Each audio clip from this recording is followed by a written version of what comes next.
Bonjour à tous, dans cette vidéo nous allons voir comment appliquer la formule des probabilités totales. Dans l'exemple on nous dit que deux ateliers A et B fabriquent des stylos pour une entreprise. Alors l'atelier A fabrique 60% des stylos et parmi ceux-là 5% possèdent un défaut de fabrication. Alors on nous dit que de plus 1% des stylos possèdent un défaut de fabrication et sortent de l'atelier B.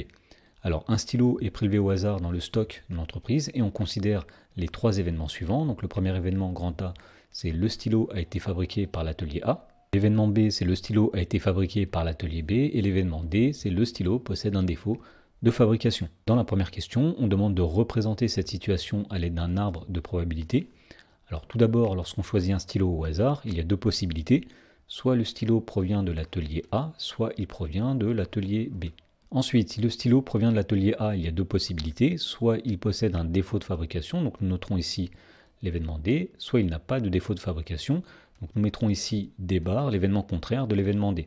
Même chose, si le stylo provient de l'atelier B, soit il a un défaut de fabrication, donc nous noterons D ici, soit il n'a pas de défaut de fabrication, donc nous noterons ici D bar. Et pour finir de compléter l'arbre, il faut inscrire des probabilités. Alors tout d'abord, on savait que 60% des stylos provenaient de l'atelier A, donc nous allons mettre ici la probabilité 0,6. Alors, puisque les ateliers A et B sont les deux seuls à produire des stylos pour cette entreprise, si 60% viennent de l'atelier A, 40% viennent de l'atelier B, donc nous mettons 0,4 en dessous. Ensuite, on nous disait que parmi les stylos qui proviennent de l'atelier A, 5% possèdent un défaut de fabrication. Autrement dit, si jamais on a un stylo qui provient de A, il y a 5% de chance qu'il ait un défaut de fabrication, donc nous allons mettre ici la probabilité 0,05 qui est égale à 5%.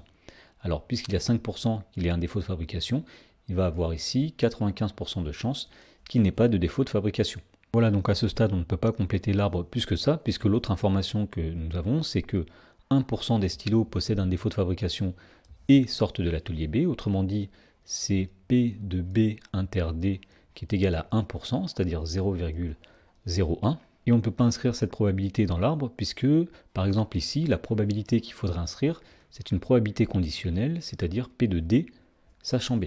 Dans la question numéro 2, on demande de calculer la probabilité qu'un stylo provienne de l'atelier A et possède un défaut de fabrication. Autrement dit, on veut calculer la probabilité de l'événement A inter D. Alors pour calculer la probabilité de A inter D, on va regarder le chemin dans l'arbre qui passe par les événements A et D. Et une règle dit que pour calculer cette probabilité, il suffit simplement de multiplier toutes les probabilités qu'on rencontre dans ce chemin. Autrement dit ici, nous allons faire 0,6 multiplié par 0,05. Et donc finalement, on trouve que P de A inter D est égal à 0,03. Dans la question 3, on demande de calculer la probabilité qu'un stylo possède un défaut de fabrication et de montrer que cette probabilité est égale à 0,04. Alors pour cela, on va appliquer la formule des probabilités totales. Alors on va rappeler ce que dit la formule des probabilités totales. Eh bien, dans un arbre de probabilité, la probabilité d'un événement, c'est la somme des probabilités de tous les chemins qui mènent à cet événement. Par exemple, dans l'arbre qui est ici, si on veut la probabilité de l'événement B, eh bien nous allons regarder tous les chemins qui vont jusque B, il y en a deux ici. Eh bien, nous allons faire la probabilité de chacun de ces événements.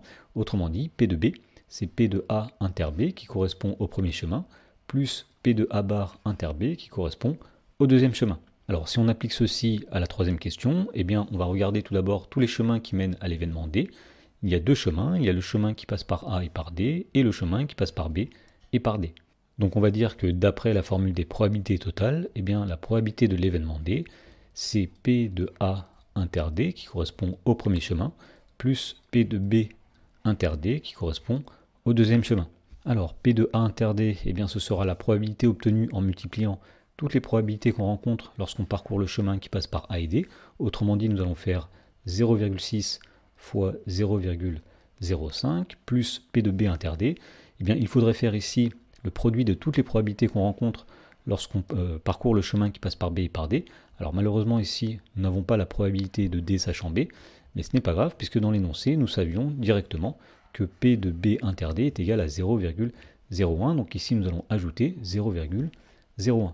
Et donc on en déduit que P de D est égal à 0,03 plus 0,01, c'est-à-dire 0,04.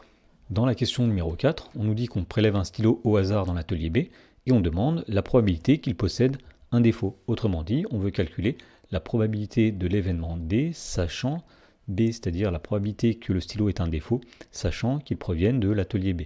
Alors pour calculer cette probabilité, on va utiliser la formule des probabilités conditionnelles qui dit que P de D sachant B, c'est P de D inter B divisé par P de B.